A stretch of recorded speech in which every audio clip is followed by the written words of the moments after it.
Hi, this is doctor Raman. I am a gynaecologist working in Delhi. आज मैं आपको corona virus से रिलेटेड कुछ इंपॉर्टेंट जानकारी देना चाहूँगी।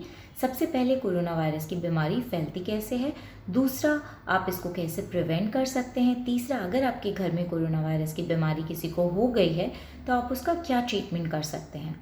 सबसे पहले ये कोरोना वायरस की बीमारी फैलती कैसे है। अगर एक इंसान जिसको कोविड-19 वायरस का इन्फेक्शन है वो खांसता या छींकता है तो उसके रेस्पिरेटरी ड्रॉपलेट्स दूसरे इंसान के नोज़ या माउथ से एंट्री लेके उसकी बॉडी में एंटर कर जाते हैं। अगर उस इंसान की इम्यूनिटी अच्छी होती है तो या तो उसे कोई सिम्टम्स नहीं आते या सिर्फ माइल्ड सिम्टम्स आते हैं।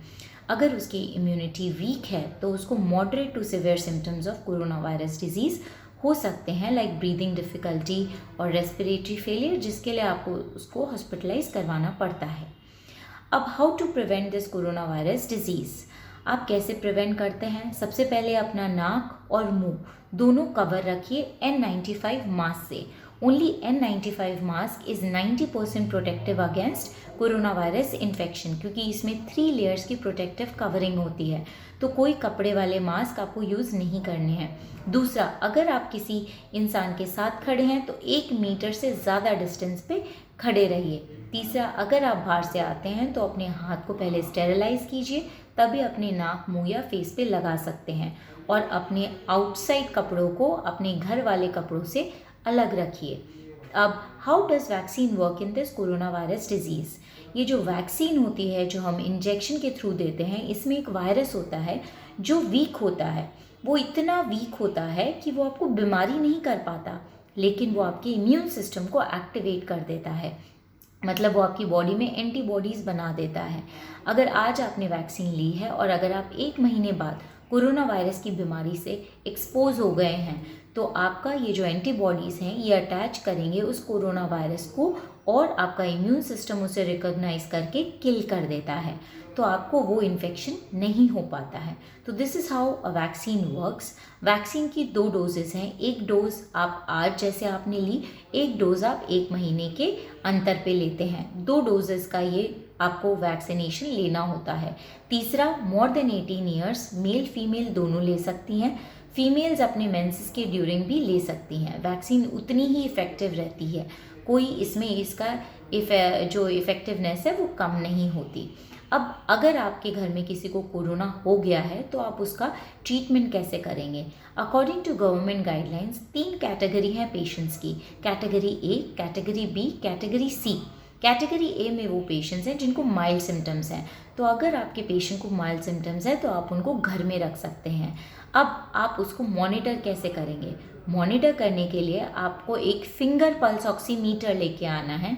फिंगर में वो पल्स ऑक्सीमीटर लगाना है, उसमें आपको रेस्पिरेटरी रेट, जो सांस लेने का रेट है, वो पता लगेगा। अगर रेस्पिरेटरी रेट 24 से लेस है या फिर ऑक्सीजन सैचुरेशन जो उस पल्स ऑक्सीमीटर में दिख जाती है वो 94 से ज़्यादा है, तो आपका पेशेंट फिट होता है माइल्ड कैटेगरी में, तो आप उसको घर में आइसोलेशन में रख सकते हैं।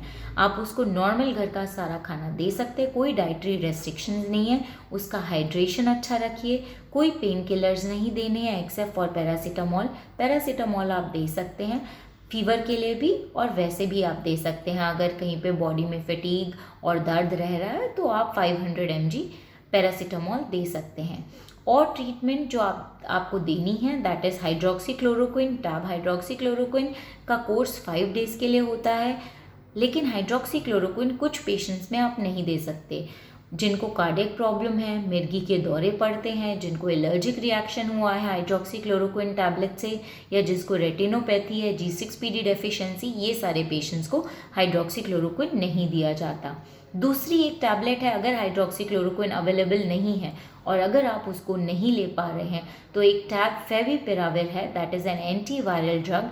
उसका आपको 7 डेज़ का कोर्स लेना है, लेकिन फेविपिराविर को स्टार्ट करने से पहले आपको अपना किडनी फंक्शन टेस्ट करवाना है, क्योंकि फेविपिराविर अगर आपका किडनी फंक्शन टेस्ट एबनॉर्मल है, लिवर फंक्शन टेस्ट एबनॉर्मल है या फिर यूरिक एसिड बढ़ा हुआ है तो फेविपिराविर की टैबलेट आपको नहीं लेनी है। अगर आपका मरीज़ दोनों ही हाइड्रोक्सीक्लोरोक्विन और फेविपिराविर नहीं ले सकता तो आप एक कॉम्बिनेशन है doxycycline, tablet doxycycline plus ivermectin का 3 डेज का कॉम्बिनेशन आप उसको दे सकते हैं। 3 डेज की डोसेज पूरी कंप्लीट करनी है। उसके साथ आपको अपने मरीज़ का इन्वेस्टिगेशंस भेजने हैं, complete blood count, sugar test, D dimer, ECG और KFT किडनी फंक्शन टेस्ट अगर आपका पेशेंट फेविपिराविर ले रहा है तो। So guys, that's all for today. If you like my video, please subscribe.